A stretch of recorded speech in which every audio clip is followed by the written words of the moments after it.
సంవత్సరం కల్లా దేవుడు కార్యం చేసాడు, ఒక కొడుకునిచ్చాడు. కొడుకు కాదు, కూతురునిచ్చాడు. హల్లెలూయా. కూతురునిచ్చినాక సరే మంచిది, హల్లెలూయా. దాని తర్వాత వాళ్ళు ఎక్కడో ట్రాన్స్ఫర్ అయ్యి ఎక్కడో దూరం వెళ్ళిపోయారు. ఒక 20 సంవత్సరాల దాకా నాకు కలవలే వాళ్ళు. తర్వాత ఒకసారి రోడ్డు మీద ఆ బ్రదర్ నాకు కలిసినాక అన్న బ్రదర్ బాగున్నావా అన్నాడు. హల్లెలూయా, బాగున్నా అన్నాడు.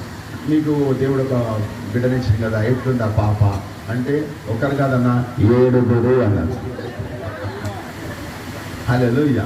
చిన్న ఉద్యోగి ఆయన కదండి, ఒకరిని పెంచడమే కష్టం కదండి. నేను 7 అంటే ఏ మాట మాట్లాడింది నేను మర్చిపోయాను యాక్చువల్లీ. హల్లెలూయా. గడిగడికి 7 అని నేను అంటా ఉంటే అని అంటూ నేను ఇంగ్లీష్ మీడియం చదివిస్తున్నా అన్న అంటున్నాడు. అంటే ఇంగ్లీష్ మీడియంలో మామూలుగా అది కాదు హైదరాబాద్లో. హల్లెలూయా కదండి. హల్లెలూయా. అట్లా అంటూ ఉంటే నేను ఇంగ్లీష్ మీడియం చదివిస్తున్నా అన్న, 7 ఎందుకు అంటున్నావు అన్నా, నువ్వు అప్పుడు మా అమ్మతో సవాల్ వేసినావు కదా, దేవుడు ఇస్తాడు.